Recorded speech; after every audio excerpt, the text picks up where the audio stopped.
Mesdames et messieurs, chers amis, soyez bienvenus à l'Institut français de Tunis.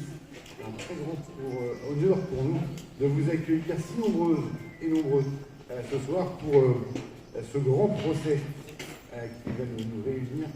Je tiens à saluer la présidente du Parlement, Mme Fawzia Zouari. Merci beaucoup, Madame la Présidente, d'être ici. On peut l'applaudir. Merci beaucoup. Je ne vais pas citer toutes les écrivaines qui nous font l'honneur d'être ici ce soir, mais citer leurs pays qui traduisent la francophonie, le Canada, le Cameroun, la France, la Martinique, le Liban, la Turquie et évidemment, enfin, la Tunisie, grand pays de littérature francophone. Et nous sommes très très heureux que, enfin, au bout de 4 ans d'efforts de Sarah Hordel, et je salue son courage et son dévouement pour réussir à avoir ce beau projet qui soit accueilli ici dans la cour, que nous puissions avoir ce Parlement des écrivaines francophones.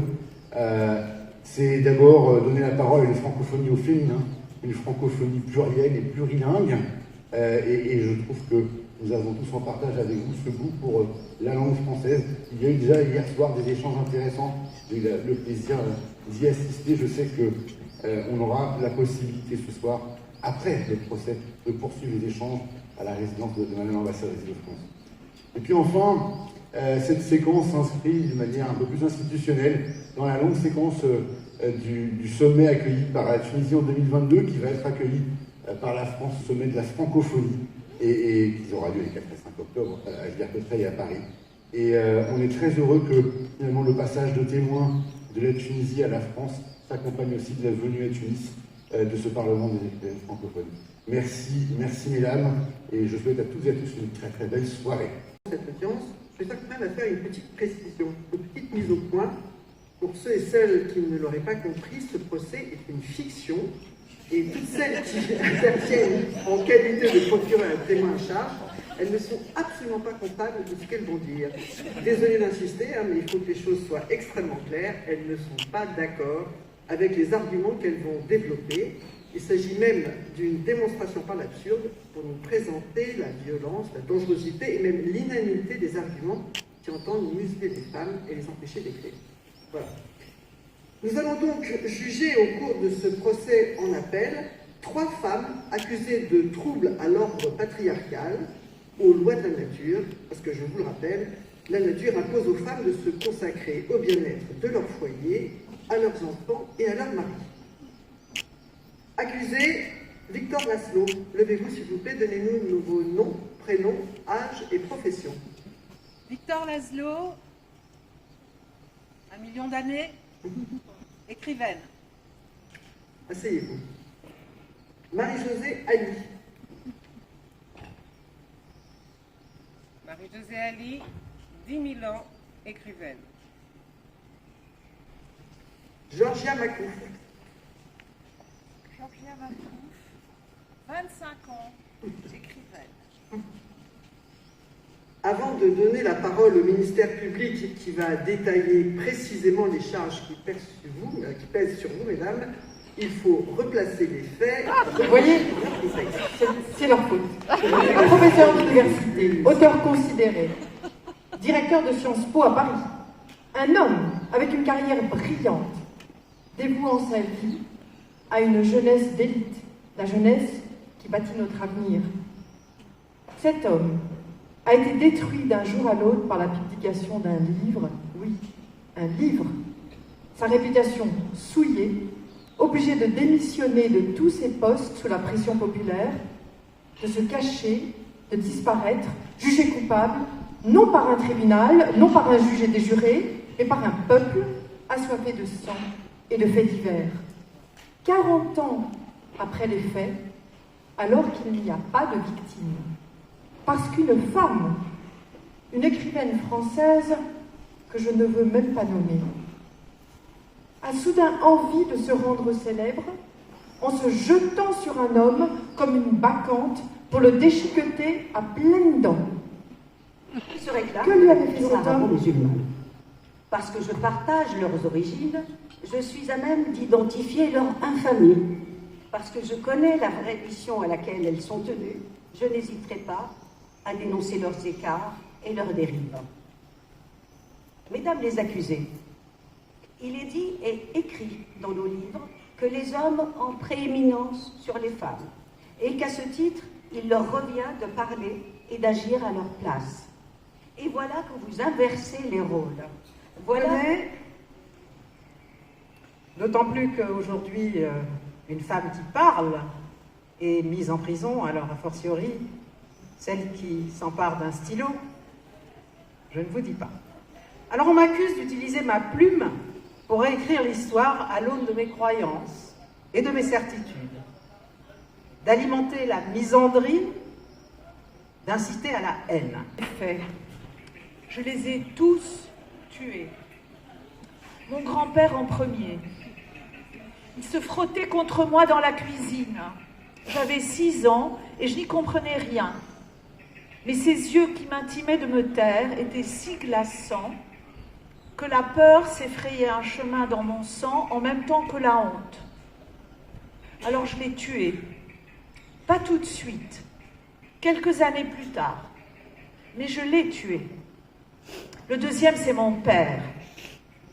Il m'a enfermée dans ma chambre le jour où Rafik est venu me chercher. Nous avions organisé notre fuite. Il le fallait, puisque ma famille ne voulait pas de lui. Nous ne prions pas le même Dieu, disait-il. Mais mon père a deviné, ou bien quelqu'un de nos amis nous a dénoncés, je ne sais pas. Alors mon père m'a emprisonnée et Rafik est parti seul, croyant que j'avais renoncé. Madame la Présidente, que je les reconnais. Je suis ici, au box des accusés. J'écris pour témoigner d'une époque, la mienne, mais aussi de toutes les époques passées, à venir. Et c'est là que je dérange sans doute, Madame la Présidente. Quelle prétention! Quelle prétention que de vouloir projeter le monde dans un futur possible avec les mots. Ne vous y trompez pas, je suis comme nous toutes ici, à la fois la sœur, la mère, la fille, le miroir, le prolongement de toutes les femmes. Et c'est le chant choral que j'aimerais projeter qui représente sans doute un danger pour toutes les bien-pensances qui prévalent depuis les siècles des siècles. Catherine Cusset a brillamment exposé, tout ceci va trop loin. Donc, pour éclaircir, confirmer, appuyer mon propos, je vais convoquer les hommes de science des siècles passés. Comme Victor de Sèze, par exemple, médecin, député, recteur d'académie, qui affirme en 1786, tout en reconnaissant que l'intelligence est commune à l'ensemble du genre humain, que néanmoins son emploi actif ne convient pas à tous et que cela serait fort nuisible pour les femmes d'écrire. Il attribue à notre faiblesse naturelle le fait qu'une trop grande activité cérébrale épuiserait nos organes et perturberait par conséquent nos fonctions reproductrices. Un exercice excessif du cerveau nous mettrait en danger. Et il est de dire toute la نحلف اللي انا ما نقول في الحقيقه والحقيقه الكل. سيداتي سادتي، انا اسمي نزيهه وعمري 70 سنه. جيت لهوني باش نحضر في هالمحاكمه اللي تعملوا فيها النساء اللي تكتب اي، وانا قلبي معبي عليهم، et en particulier على واحدة منهم، ليلى هذه بنت جيراننا، قلبي معبي عليها. ليلى هذه اللي تكتب على ما عملت فيا.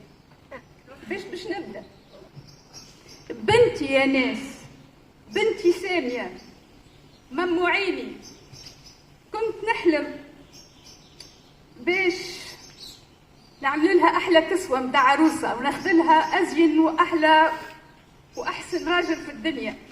كنت نحلم، لكن ملي وليت عمرها 14 ولا 15 سنه وليت النهار الكل وهي مدغوره بحذاك يا ليلى. كل يوم ذهبت شيرتها ولات حتى شيء ما يعجبها، لا كلامنا لا سلامنا لا حوايجنا لا أفكارنا لا دنيتنا لا خسرتنا للدنيا. فهمت اللي هي ولات تحب تشبه لك يا ليلى،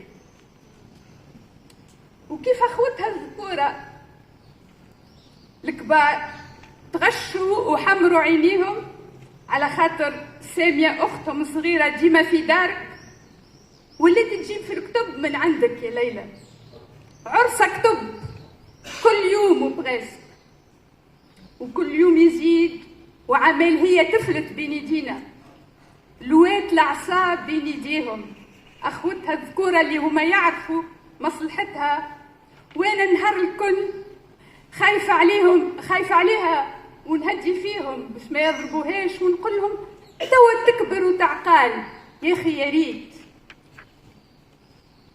قول لهم توا تكبر وتعقال وهي ما كبرتش، ديما مكشبرة وديما تقرأ في الكتب متاعك وقت اللي ما تدغرش روحها في دارك. بعد الباك بعام واحد عملت جديدات وسويقات وسافرت لبرا، ومن وقتها وهي عايشة على زي راسها في بلاد أخرى، تنشد علينا ساعة ساعة، أما الله غالب خذت نية مش نيتنا. توا عمرها 40 سنة وانتي عمرك 50 يا ليلى، وانا عمري ما ننسى كيفاش نهار توا سنين جيت لداركم باش قابلت امك الله يرحمها، وقلت لها اللي مجدي ولدي تعجبوا ليلى بنتك ماذا بيه يجي يخطبها. قالت لي توا نشاورها ليلى. وتعرف شكان تفكر يا ليلى شكان وقتها الجواب متاعك؟ قلت ما يعجبنيش هالطفل. علاش؟ شو مدخل امه وشو مدخل امي؟ Je m'appelle Sophie Lessis, j'ai 103 ans, donc une longue expérience, et je voudrais dire ici que je suis totalement neutre dans cette affaire. Ça sera à la cour de juger, madame, ça sera à la cour de juger. Nous vous demandons de lever la main droite et de dire je jure de dire la vérité, rien que la vérité. Si je puis avoir une main dans la mesure où je suis une bibliothèque, mais je veux bien, donc je jure de dire toute la vérité et rien que la vérité. En effet, je suis une bibliothèque assez fournie, car ma propriétaire accumule des livres depuis des décennies. Je n'ai donc cessé de grossir depuis ma naissance, il y a longtemps maintenant. Récemment, ma propriétaire m'a rangé. Elle a tout classé par thème, par période, bouquins de boulot d'un côté, littérature de l'autre. Je n'y avais jamais prêté attention, mais franchement, les livres sont des témoins de qui écrit, qui publie, qui est présent sur mes rayonnages, qui brille par son absence. Et peu à peu, pendant qu'elle m'époussetait, je me suis demandé où sont les femmes. Vous allez voir, je récapitule. Histoire. Pouvez-vous parler devant le micro, s'il vous plaît? Des hommes, encore des hommes sur tous les sujets, sur toutes les périodes, tous les continents, les terres, les mers. 2 ou 3 femmes entrées dans ce temple comme par effraction. Comment ont-elles fait, je ne sais pas. Économie et politique. Alors, ça prend un grand mur, en double épaisseur à cause de la place, des centaines de livres ici aussi, des hommes, encore des hommes, sur tous les sujets. Le temple est ici aussi bien verrouillé, l'économie et la politique sont choses beaucoup trop importantes, on ne peut pas laisser dire n'importe quoi à n'importe qui. Il est dans ce rayon un livre ancien, savant, qui dit que le cerveau des femmes est plus petit que le cerveau mâle. C'est donc normal, elles ne sont pas là. Il y a ici quelques livres de ma propriétaire. Il est vrai qu'elle a dit des choses très sérieuses. Bien sûr, elle est entrée par effraction dans ce rayonnage. Ce ne fut pas toujours facile, se rappelait-elle en me nettoyant. Elle est quand même maigrement accompagnée par quelques consoeurs qui sont parvenues, elles aussi, à se faufiler. Marie-Rose, mon âge est celui de la forêt équatoriale. Et votre profession, madame? Ma profession, c'est de motiver les filles de la forêt équatoriale à écrire. Nous vous demandons de lever la main droite et de dire « Je jure de dire la vérité, rien que la vérité ». Je jure dire la vérité, rien que la vérité. Nous vous écoutons, faites votre déposition. Voilà. Madame la Présidente, membre du jury, voici l'affaire. L'homme hurlait. L'Occident est venu détruire nos principes et nos traditions. Il hurlait souvent ainsi. Cet Africain, sûr de son autorité, de sa virilité, donc de son sexe, il disait à sa femme, « Femme, à plusieurs reprises, je t'ai mise en garde contre l'ambition d'émancipation qui habite ta fille. »